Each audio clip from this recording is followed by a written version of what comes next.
স্বাগত নিউজ 24 সংবাদে আপনাদের সাথে আছি আমরা দুজন। আমি সোহাগ বক্স এবং আমি জান্নাতুল ফেরদৌস রুবা। দেখছিলেন বিআরবি কেবলস অন্যান্য শিরোনামগুলো।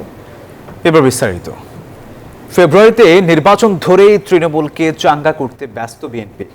ওয়ার্ডে ওয়ার্ডে গঠন করা হচ্ছে নির্বাচনী টিম। দলটির সিনিয়র নেতারা বলছেন, লন্ডন বৈঠকের পর নির্বাচন পেছানোর আর কোনো সুযোগ নেই। 5 আগস্ট পরবর্তী সময়ে বিতর্কিত কর্মকাণ্ডে জড়িত নেতাকর্মীদের বিষয়ে আসতে পারে কঠিন সিদ্ধান্ত। ফজলে রাব্বি সৌরভের প্রতিবেদনে দেখুন বিস্তারিত। লন্ডনে ডক্টর ইউনুস তারেক রহমান বৈঠকের পর স্বস্তি ফিরেছিল রাজনৈতিক মহলে। জাতীয় নির্বাচন নিয়ে টানাপোড়েনের মধ্যে এই দুই নেতার বৈঠক দিশা দেখিয়েছিল আলোকবর্তিকার মতো। কিন্তু এখন পর্যন্ত কিছু মৌলিক বিষয়ে জাতীয় ঐকমত্য প্রতিষ্ঠা না হওয়া, রাজনৈতিক দলগুলোর মধ্যে দূরত্ব বৃদ্ধি, কিছু রাজনৈতিক দলের আগে স্থানীয় সরকার নির্বাচন দাবি এবং সরকারের পক্ষ থেকে ভোটের বিষয়ে সুনির্দিষ্ট কোনো দিক নির্দেশনা না থাকায় ফেব্রুয়ারির প্রথমার্ধে নির্বাচন নিয়ে শঙ্কা কাটছে না। এমন বাস্তবতায় ফেব্রুয়ারিতে নির্বাচনের টার্গেট ধরেই প্রস্তুতি শুরু করেছে বিএনপি সহ সমমনার দলগুলো। তারা চায় লন্ডন বৈঠকে যৌথ ঘোষণা অনুযায়ী সরকার কার্যকর পদক্ষেপ গ্রহণ করুক। নির্বাচন করার জন্য যে পরিবেশটা লাগে, সেই পরিবেশটাকে বিঘ্নিত করার জন্য এখন কিছু লোক, কিছু দল নেমেছে। আমার মনে হয় না নির্বাচনের ডেট ডিক্লেয়ার হয়ে যাওয়ার পরে এইসব থাকবে না। জনগণ নির্বাচনের জন্য তাকিয়ে আছে। এর মধ্যে তৃণমূলে প্রয়োজনীয় বার্তা দিয়েছে বিএনপি। নেওয়া হচ্ছে সাংগঠনিক প্রস্তুতি। ওয়ার্ডে ওয়ার্ডে গঠন করা হচ্ছে নির্বাচনী টিম। দলটির সিনিয়র নেতারা বলছেন, লন্ডন বৈঠকের পর নির্বাচন পেছানোর আর কোনো সুযোগ নেই। সকল রাজনৈতিক দল মিলে 300টি 3 শাসন দেয়, আর বিএনপি এককভাবে 3 শাসন দেয়। তারপরেও সেই নির্বাচনে বিএনপিকে পরাজিত করার শক্তি তাদের নেই। যে গাছে ফল হয় না সে গাছে তুমি ডিল মারবে না, উঠতে চেষ্টা করবে না। যে গাছে ফল হয় তোমার একটু লোভ লাগতেই পারে, একটা ডিল মারতেই পারো, এটা পাইনি। তো বিএনপি তো ফলন্ত গাছ, তো বিএনপিতে ডিল মারবে না, মারবে কারে? আওয়ামী লীগ মাঠে না থাকলেও এবারের নির্বাচন কঠিন হবে এমন বিবেচনায় প্রস্তুতি নিচ্ছে বিএনপি। একই সঙ্গে 5 আগস্ট পরবর্তী সময়ে যাদের বিতর্কিত কর্মকাণ্ডের কারণে দল ক্ষতিগ্রস্ত হয়েছে তাদের বিষয়েও আসতে পারে কঠিন সিদ্ধান্ত। ফজলে রাব্বি সৌরভ, নিউজ 24, ঢাকা। যে কোনো ধরনের অনৈতিক কাজে লিপ্তদের বিরুদ্ধে ব্যবস্থা নেওয়া হবে বলে জানিয়েছেন বিএনপির সিনিয়র যুগ্ম মহাসচিব অ্যাডভোকেট রুহুল কবির রিজভী। শুক্রবার রাজধানীর নয়াপল্টনে বিএনপির কেন্দ্রীয় কার্যালয়ে আয়োজিত জরুরি সংবাদ সম্মেলনে তিনি বলেন, দলের কেউ যেন কারোর সঙ্গে সন্ত্রাসী কর্মকাণ্ডে জড়িয়ে না পড়ে, এজন্যই এ ব্যবস্থা নেওয়া হচ্ছে। অনৈতিক অপরাধমূলক কাজের বিষয়ে বিএনপির অবস্থান জিরো টলারেন্স বলেও জানান তিনি। দুর্বৃত্ত চক্র গড়ে তোলা, অনৈতিক কোনো কাজের মধ্যে থাকা, এগুলো আমরা সন্ধান করে বা এই ঘটনা জানতে পেরে সাথে সাথে তার ব্যবস্থা নিয়েছে। এই ক্ষেত্রেও বাংলাদেশ জাতীয়তাবাদী দল এবং এর নেতৃবৃন্দ আপোষহীন। বিএনপির ভারপ্রাপ্ত চেয়ারম্যান একেবারে জিরো টলারেন্স নিয়ে এই কাজটি করেছেন। বর্তমান অবস্থায় অবাধ ও সুষ্ঠু নির্বাচন সম্ভব নয়, এমনটি বলেছেন জামায়াতে ইসলামের আমির ডাক্তার শফিকুর রহমান। শুক্রবার বিকেলে রংপুরে দলের মহাসমাবেশে এই কথা বলেন তিনি। দীর্ঘ 17 বছর পর রংপুরে মহাসমাবেশ করেছে জামাত। দলের আমির বলেন, সংস্কার ও নির্বাচন দুটি আদায় করে ছাড়বেন তারা। কোনো দেশের চোখ রাঙানিতে যেন সরকার ভয় না পায়, এমনটিও বলেন। আগামী নির্বাচনে যারা ভোটের মাধ্যমে জয় পাবে তাদেরই শুভেচ্ছা জানাবে জামাত, বলেন ডাক্তার শফিকুর রহমান। জাতীয় নির্বাচন সামনে রেখে বিভাগের 33টি আসনে প্রার্থীও ঘোষণা করেছে দলটি। জামাত আমির আরও বলেন, দেশের বিভিন্ন জায়গায় একটি দল নানাভাবে বিশৃঙ্খলা তৈরি করছে। পাটগ্রামে কি হচ্ছে, কি হয়েছে আপনারা দেখতে পাচ্ছেন। আর শুধু পাটগ্রাম নয়, সারা বাংলাদেশকে এখন পাটগ্রাম বানিয়ে ফেলছে একদল। এই অবস্থায় সুষ্ঠু নির্বাচনের কল্পনাও করা যায় না। সুষ্ঠু নির্বাচনের জন্য কতগুলা মৌলিক সংস্কার অবশ্যই করতে হবে। আমরা সেই সংস্কারগুলোর কথা বলেছি। আমরা ওই সংস্কারও আদায় করে ছাড়বো এবং সুষ্ঠু নির্বাচনও আমরা ইনশাআল্লাহ আদায় করে ছাড়বো। কেউ যদি আওয়ামী ফ্যাসিবাদ আমলের নির্বাচনের স্বপ্ন দেখে থাকেন, আমরা বলবো মহান আল্লাহর সাহায্যে আমরা সেই স্বপ্নকে দুঃস্বপ্নে পরিণত করবো ইনশাআল্লাহ। যেমনটি জানাচ্ছিলাম, রংপুরে জামায়াতের মহাসমাবেশটি কিছুক্ষণ আগে শেষ হয়েছে। সমাবেশ কাভার করেছেন আমাদের সহকর্মী মাজহারুল ইসলাম। আরও জানতে সরাসরি যুক্ত হচ্ছেন তিনি। মাজহার, মহাসমাবেশ তো শেষ হলো, কি বার্তা দিলেন জামায়াত আমির জানাবেন?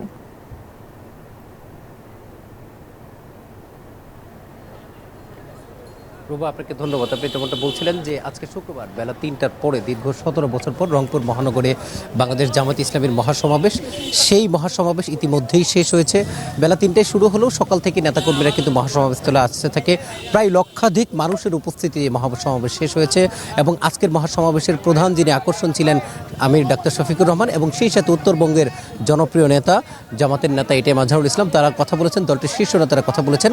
আজকের এই সমাবেশ থেকে জামাতের আমির অনেকগুলো বার্তা দিয়েছেন। তিনি যেটি বলেছেন যে নির্বাচন নিয়ে অনেকেই অনেক ধরনের কথা বলছেন, কেউ নির্বাচন নিয়ে ষড়যন্ত্র করছেন, এমন অভিযোগও তিনি এনেছেন এবং তিনি বলছেন বর্তমান দেশের যে অবস্থা, এই অবস্থায় একটি সুষ্ঠু অবাধ নির্বাচন সম্ভব নয়। ফলশ্রুতিতে বিচার এবং সংস্কার ছাড়া নির্বাচনের দিকে গেলে 5 আগস্ট যে কারণে হয়েছিল, যে উদ্দেশ্য নিয়ে মানুষ জুলাই অভ্যুত্থান করেছিল, সেই অভ্যুত্থান সফল হবে না, বরং তিনি কিছু রাজনৈতিক দলের বিরুদ্ধে ষড়যন্ত্রের অভিযোগ করেছেন।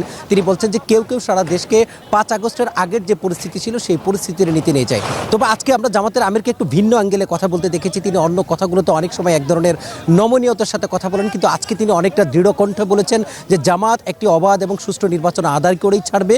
কেউ যদি এই অবাধ এবং সুষ্ঠু নির্বাচনের পক্ষে বাধা হয়, জামাত তাদেরকে মোকাবেলা করবে। আজকে কিন্তু জামাতের আমিরকে অনেকটা উচ্চ সুরে কথা বলার আমরা সেই জিনিসগুলো দেখেছি এবং তিনি বলেছেন যে উত্তরবঙ্গের যে জেলাগুলো আছে, বিশেষ করে লালমনিরহাটের পাটগ্রামের তিনি ঘটনাটি এনেছেন। তিনি বলেছেন এই জায়গায় যে ঘটনাগুলো ঘটছে, একই ঘটনা সারা দেশেও ঘটানো হচ্ছে পরিকল্পিতভাবে। এবং তিনি বলছেন যে জামাত যে জিনিসটি চায়, জামাত চায় যে নির্বাচন যেন দ্রুত সময়ে হয়, কিন্তু যে আশা নিয়ে মানুষ অভ্যুত্থান করেছিল, সেই অভ্যুত্থানের দায়িত্ব যদি সরকার ভুলে যায়, তাহলে জনগণের কাছে সরকারকে অবশ্যই জবাবদিহি করতে হবে।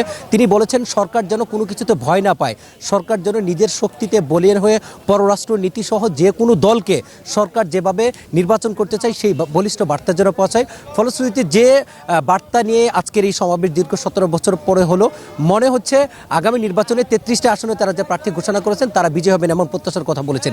এই ছিল রংপুর থেকে আমার কাছে আজকের যে সমাবেশ সেই সম্পর্কিত সর্বশেষ তথ্য। আপনাকে ধন্যবাদ। এবার জানাবো জুলাইয়ের দিনগুলির খবর। দেশের নাগরিকরা 200 টাকায় ভোট বিক্রি করে, এমন মন্তব্য করেছেন এবার এনসিপির নেতা হাসনাত আব্দুল্লাহ। আর আরেক নেতা সার্জিস আলম বলেন, চাঁদাবাজ লুটপাট যারা করে তাদেরকে দিয়ে আগামীর বাংলাদেশের উন্নতি হবে না। আর 90 স্বৈরাচার রুখতে কঠিন লড়াইয়ের ঘোষণা দিয়েছেন দলের মুখপাত্র নাহিদ ইসলাম। উত্তরাঞ্চলে জুলাই পদযাত্রায় এমন মন্তব্য করেন দলের শীর্ষ নেতারা। দেশ গড়তে জুলাই পদযাত্রার 4র্থ দিনে পঞ্চগড়, ঠাকুরগাঁও ও দিনাজপুরে পথসভা করেছে এনসিপি। দেশের ভোটাররা 200 টাকা দিয়ে ভোট বিক্রি করেন, এমন মন্তব্য করেছেন এনসিপির দক্ষিণ অঞ্চলের মুখ্য সংগঠক হাসনাত আব্দুল্লাহ। আপনারা যদি 200 টাকা 300 টাকা দিয়ে ভোট বিক্রি করেন, তাহলে যোগ্যতা কোনোদিনও আসবে না। মনে রাখবেন, আপনি একদিন আপনার ভোটটাকে বিক্রি করবেন আর আপনাকে 5 বছর ধরে নির্যাতন করবে। এর মাঝে ঠাকুরগাঁয়ের পীরগঞ্জ উপজেলায় স্লোগানে মিছিলে নাহিদ, হাসনাত, সার্জিসদের বরণ করে নেন স্থানীয়রা।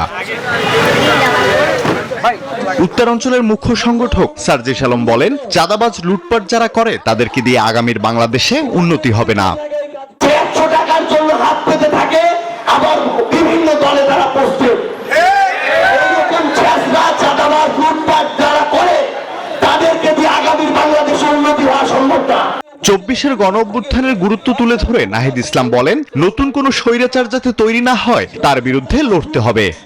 অভ্যুত্থানের পরে ফ্যাসিস্টের পতনের পরে আবারও নতুন করে চাঁদাবাজি এবং সন্ত্রাস, মাদক ইত্যাদি আবার শুরু হয়েছে। যুব সমাজকে আবার অধপতনের দিকে নিয়ে যাওয়া হচ্ছে। আমরা কি এইটার জন্য গণ অভ্যুত্থান করছিলাম? আমরা কি এই বাস্তবতার জন্য স্বৈরাচারের পতন ঘটাইছিলাম? আমরা ঘটাই নাই। এদিকে জুমার নামাজ শেষে স্থানীয়দের সঙ্গে কুশল বিনিময় শেষে তাদের গন্তব্য দিনাজপুর। আলহাদি খান, ডেস্ক রিপোর্ট, নিউজ 24। কুমিল্লার মুরাদনগরে নারীকে বিবস্ত্র করে নির্যাতন ও ভিডিও ধারণ করে ছড়িয়ে দেওয়ার মূল পরিকল্পনাকারী শাহ পরানকে গ্রেফতার করেছে র্যাব। বৃহস্পতিবার রাতে কুমিল্লায় অভিযান চালিয়ে র্যাব 11 এর একটি দল তাকে গ্রেফতার করে। র্যাব জানায় পরিকল্পিত মব সৃষ্টি করে অরাজকতার বড় উদাহরণ কুমিল্লার এই ঘটনা। মূলত ওই নারীকে নিয়ে দুই ভাইয়ের দ্বন্দ্বের কারণেই এই ঘটনা ঘটেছে বলে জানায় র্যাব। কুমিল্লার মুরাদনগরে গত ২৬ জুন সংঘবদ্ধ যৌন নির্যাতনের শিকার হন এক নারী। পরে জড়িতরা সেই নির্যাতনের ভিডিও ধারণ করে গত ২৯ জুন সামাজিক মাধ্যমে ছড়িয়ে দিলে সমালোচনার ঝড় ওঠে।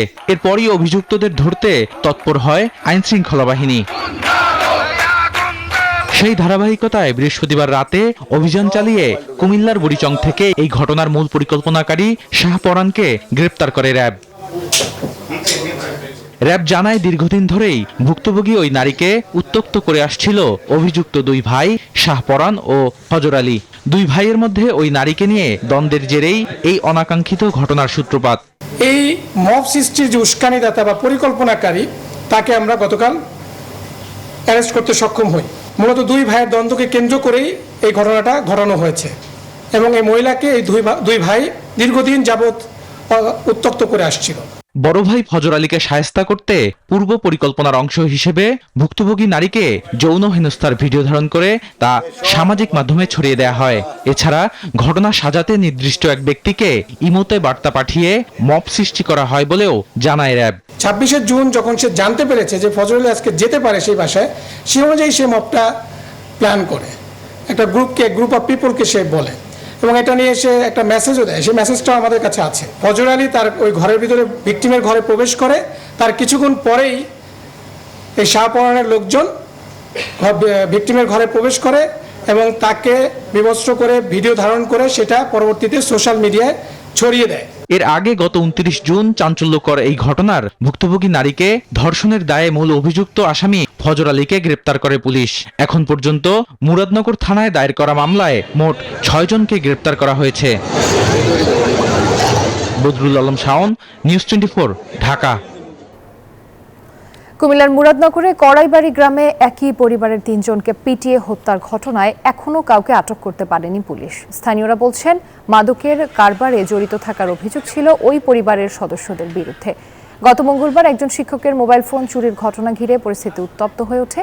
এক পর্যায়ে গণপিটুনির এ ঘটনা ঘটে। নিহতদের মধ্যে রয়েছেন মা ও তার 2 সন্তান।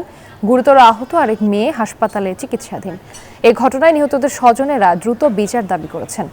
এদিকে গ্রেফতার আতঙ্কে এখনো পুরো গ্রাম পুরুষ শূন্য।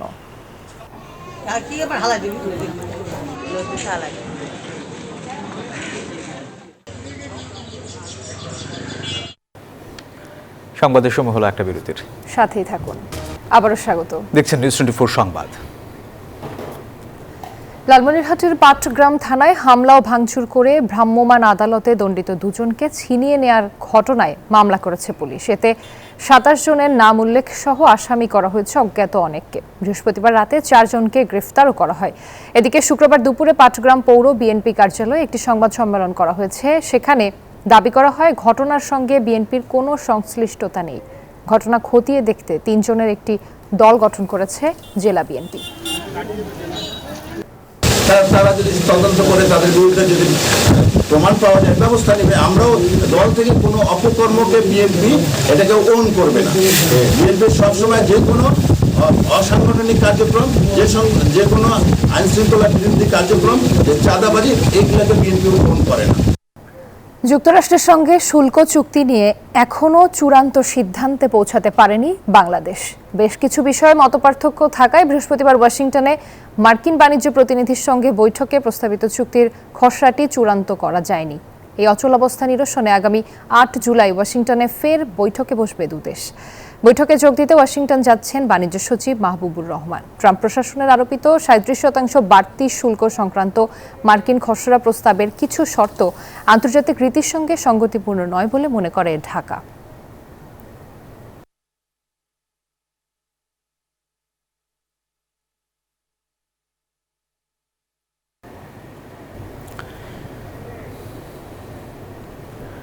রাজধানীর বাজারে আবারও বেড়েছে সবজির দাম। 2 সপ্তাহের ব্যবধানে বেশিরভাগ সবজির দাম কেজি প্রতি বেড়েছে 10 থেকে 30 টাকা পর্যন্ত, যার ফলে বিপাকে পড়েছেন ভোক্তারা। অবশ্য কমেছে ব্রয়লার এবং সোনালী মুরগির দাম। রাজধানীর বাজারে সব ধরনের সবজির দরই ঊর্ধ্বমুখী। কারওয়ান বাজারে ঝিঙে, চিচিঙ্গা ও ধুন্দুলের মতো গ্রীষ্মকালীন সবজি বিক্রি হচ্ছে 60 থেকে 80 টাকা কেজিতে, অথচ 2 সপ্তাহ আগেও দাম ছিল 40 থেকে 50 টাকা। বরবটি ও কাঁকরোলের দাম বেড়ে দাঁড়িয়েছে 40 থেকে 60 টাকা। বেগুনও ধরন বেঁধে বিক্রি হচ্ছে 80 থেকে 100 টাকায়। ক্রেতাদের অভিযোগ, বাজার ব্যবস্থাপনায় ঘাটতি ও পর্যাপ্ত নজরদারির অভাবেই 2 সপ্তাহের ব্যবধানে বেড়েছে সবজির দর। এইভাবে দাম বাড়ানো আসলে এটা কতটা যৌক্তিক সেটা চিন্তা করতে হবে, আর সরকারকে আসলে এখানে আর একটু সময় দিতে হবে। আগে চিচিঙ্গা কিনছি 40 টাকা 50 টাকা, এখন 60 টাকা।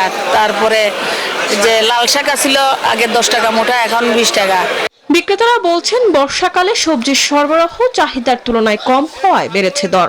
বর্ষাকাল এখন চলতেছে, আপনার সব সবজির দাম বাড়তে, মাল আসে কম, খাওয়াইনা বেশি, অথবা মালের চাপ কম, মাল দাম বেশি।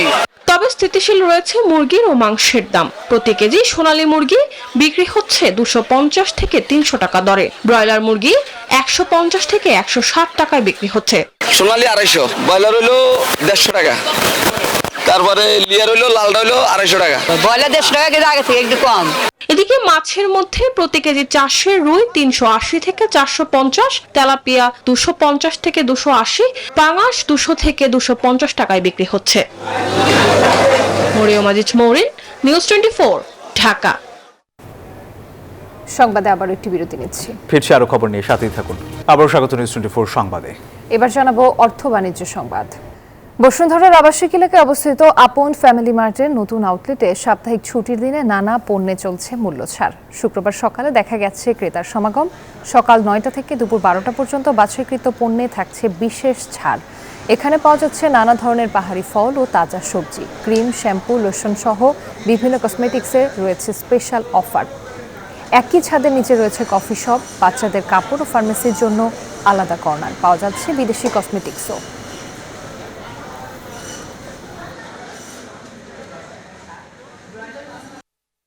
অনেক বড় জায়গা, সব মানে পাওয়া যায় না যে বলতে গেলে মানে কোনো কিছুই নাই, সবই পাওয়া যায়। বাচ্চারা খুব মজা পায়, চিপস কিনলে একটার সাথে একটা ফ্রি। আমি এই মুহূর্তে আমার ছেলের জন্য নিচ্ছি অটোমাস, একটার সাথে একটা ফ্রি। না, আলহামদুলিল্লাহ, মাছও ভালো, এখানে সবজিও ভালো, ব্যবহার, সবচেয়ে বড় কথা মানুষের ব্যবহারগুলি ভালো এখানকার। প্রতিদিন সকাল 9টা থেকে দুপুর 12টা পর্যন্ত 3 ঘন্টার একটা সিলেক্টেড কিছু আইটেম নিয়ে আমরা অফার দিচ্ছি কাস্টমারের সুবিধার্থে। বসুন্ধরা আবাসিক এলাকায় মিনা বাজারের নতুন আউটলেটে মূল্য ছাড় রয়েছে অনেক পণ্যে। সাপ্তাহিক ছুটির দিনে দেখা গেছে ক্রেতার বাড়তি সমাগম। আউটলেটটি বসুন্ধরা জাপান স্ট্রিটে অবস্থিত J6 টাওয়ারে। তাজা শাকসবজি ও নানান মৌসুমি ফলের দিকে ঝোঁক বেশি ক্রেতাদের। রয়েছে মাছ, মাংস, চাল, ডাল, বাচ্চাদের আইটেম, কসমেটিক্স সহ নিত্য প্রয়োজনীয় নানান পণ্য। এছাড়াও পাওয়া যাচ্ছে বেকারি পণ্য, দুগ্ধজাত খাবার, হিমায়িত খাদ্য ও গৃহস্থালির বিভিন্ন জিনিসপত্র। শুক্র ও শনি এবং রোববার বাছাইকৃত পণ্যে চলছে বিশেষ সাপ্তাহিক ছাড়। র সেকশন প্লাস হচ্ছে সব কিছু আমার মনে হয় যে quite fresh and very much good, better than the others the competitions. আপনারা দেখি যে অফারও দেয় উইকলি, সো সব কিছু দেখা যায় রিজনেবলের মধ্যে পড়ে যায় আর কি। অ্যান্ড ভালো আছে, সব কিছু ফ্রেশ। মিনিমাম 2 থেকে 250-300 প্রোডাক্টের অফার থাকে। পেঁয়াজ, এখন পেঁয়াজ বাইরে কিনতে গেলে মিনিমাম 60 টাকার উপরে, এখানে পেঁয়াজ পাওয়া যাচ্ছে আপনার পড়েন 39 টাকা কেজি। এবার জানাবো আন্তর্জাতিক সংবাদ। আফগানিস্তানের তালেবান সরকারকে প্রথম দেশ হিসেবে আনুষ্ঠানিক স্বীকৃতি দিল রাশিয়া। নতুন আফগান রাষ্ট্রদূতের কূটনৈতিক পরিচয়পত্র গ্রহণ করার মধ্য দিয়ে এই স্বীকৃতি দিয়েছে মস্কো। এমন সিদ্ধান্তকে স্বাগত জানিয়েছে চীন। বছর 4 আগে আফগানিস্তানের রাজধানী কাবুল দখল করে নেয় তালেবান। সেনা প্রত্যাহার করতে বাধ্য হয় যুক্তরাষ্ট্র। অনেক আফগানও তখন প্রাণ ভয়ে দেশ ছাড়েন। ক্ষমতা দখলের পর থেকে আন্তর্জাতিক স্বীকৃতি আদায়ের চেষ্টা চালিয়ে যাচ্ছে তালেবান সরকার। সেই প্রচেষ্টা অবশেষে কিছুটা সফল হলো তারা। আফগানিস্তানে তালেবান সরকারকে প্রথম দেশ হিসেবে আনুষ্ঠানিকভাবে স্বীকৃতি দিল রাশিয়া। এর অংশ হিসেবে তালেবান নিযুক্ত নতুন আফগান রাষ্ট্রদূতের পরিচয়পত্র গ্রহণ করেছে মস্কো। রাশিয়ার পররাষ্ট্র মন্ত্রণালয় জানিয়েছে, ইসলামিক প্রজাতন্ত্র আফগানিস্তান সরকারের আনুষ্ঠানিক স্বীকৃতি দুদেশের মধ্যে বিভিন্ন ক্ষেত্রে ফলপ্রসূ দ্বিপক্ষীয় সহযোগিতা গড়ে তুলবে। প্রথম দেশ হিসেবে রাশিয়ার এই স্বীকৃতিকে স্বাগত জানিয়েছে চীন। আফগান জনগণের প্রতি বন্ধুত্বপূর্ণ বিদেশনীতি অনুসরণের অঙ্গীকার করেছে দেশটি। তবে মস্কোর এই স্বীকৃতি আন্তর্জাতিক অঙ্গনে বড় প্রভাব ফেলবে বলে মনে করছেন বিশ্লেষকরা। মাসুদ রানা, নিউজ 24। দর্শক, সংবাদের সময় হলো আরো একটা বিরতির, সাথেই থাকুন। দর্শক, আবার স্বাগত নিউজ 24 সংবাদে। এবার জানাবো খেলার সংবাদ। প্রথম ওয়ানডেতে ব্যাটিং ধসের দুঃস্বপ্ন ভুলে শ্রীলঙ্কার বিপক্ষে ঘুরে দাঁড়াতে চায় বাংলাদেশ। শনিবারের দ্বিতীয় ম্যাচটিতে সিরিজে টিকে থাকার লড়াই টাইগারদের। আর এদিকে সমতায় ফেরার প্রত্যয় জানিয়েছেন তানজিদ তামিম। লঙ্কান কোচ সনাথ জয়সূরিয়া মনে করেন বাংলাদেশ কামব্যাক করবে। কলম্বো থেকে আশিক সারোয়ার রিপোর্ট। সহজ ম্যাচেও পরাজয়, টাইগারদের সময়টা যেন এখন বড্ড কঠিন। একদিন বিশ্রামে থেকেও সেই হারের ক্ষত তাড়িয়ে বেড়াচ্ছে মেহেদী মিরাজদের। শুক্রবার অনুশীলনে নেমে ক্রিকেটারদের চোখে মুখে দেখা গেল বিষাদের ছাপ। শ্রীলঙ্কার বিপক্ষে ওয়ানডে সিরিজের প্রথম ম্যাচে দুর্দান্ত ব্যাটিং করেন তানজিদ তামিম, দলকে গড়ে দেন সহজ জয়ের ভিত। কিন্তু শেষ পর্যন্ত সেই ভিত ভেঙে পড়ে বালির বাঁধের মতো। তাই হতাশা এই টাইগার ওপেনারের কণ্ঠে। যেরকম উইকেট এখানে ডিমান্ড করে সব থেকে বেশি যে যারা সেট হবে উইকেটে তাদের আসলে অনেক লম্বা ইনিংস খেলতে হবে। তো আমি আর শান্ত ভাই যেরকম সেট ছিলাম ওখানে, আমরা যদি আর কিছুটা ওভার থাকতে পারতাম, অ্যাটলিস্ট 5 to 10 ওভার যদি আর স্টে করতে পারতাম, তাহলে আমাদের ম্যাচটা অনেক ভালোভাবে বেড়ে আসছে এবং পরবর্তী ব্যাটসম্যানদের জন্য অনেক ইজি হয়ে যাইতো। ক্রিকেটের অন্যতম বড় ব্যাটিং ধসের সাক্ষী হয়েও ম্যাচে বেশ কিছু ইতিবাচক দিক খুঁজে পেয়েছেন তানজিদ তামিম। জানালেন বোলারদের ভালো বোলিং আর ব্যাটারদের দারুণ শুরু, এই দুটি বিষয় হতে পারে দ্বিতীয় ম্যাচের অনুপ্রেরণা। আমরা বোলিং অনেক ভালো একটা স্টার্ট পাইছি, ফিল্ডিং অনেক ভালো ছিল, ব্যাটিং এর শুরুটা অনেক ভালো ছিল। জাস্ট আফটার 17 ওভার্স তারপরে একটা কলাপস হয়েছে, যেটার কারণে আমরা আর কি কামব্যাক করতে পারি নাই। অবশ্যই পরের খেলার জন্য কামব্যাক করার সুযোগ আছে আমাদের, কারণ 3 ম্যাচের সিরিজ, 1 ম্যাচ শেষ হয়েছে। নেক্সট ম্যাচ আমাদের জন্য খুব ইম্পর্টেন্ট। গত এশিয়া কাপের ফাইনাল ম্যাচে এই প্রেমাদাসায় শ্রীলঙ্কাও মাত্র 50 রানে অল আউট হয়েছিল। তাই বাংলাদেশের এমন ব্যাটিং ধসে অবাক হননি লঙ্কান কোচ সনাথ জয়সূরিয়া। তবে তার আশা কামব্যাক করবে টাইগাররা। যে কোনো দলেরই এমন পরিস্থিতিতে পড়তে হতে পারে। শ্রীলঙ্কারও বেশ কয়েকবার এমন হয়েছে। এখান থেকে ঘুরে দাঁড়ানো সহজ ব্যাপার নয়। ছেলেরা নিশ্চয়ই চাপে রয়েছে, আরো চাপে না ফেলে দলের ওপর বিশ্বাস রাখতে হবে। আমার বিশ্বাস ওরা অবশ্যই কামব্যাক করবে।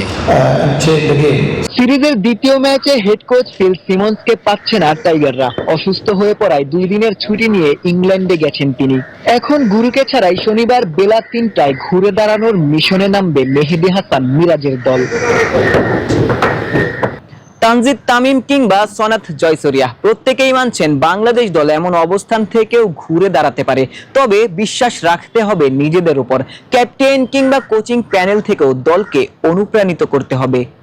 কলম্বো থেকে আশিক সারোয়ার, নিউজ 24 শ্রীলঙ্কা। আর এই ছিল নিউজ 24 সংবাদে। এতক্ষণ সাথে থাকার জন্য ধন্যবাদ সবাইকে।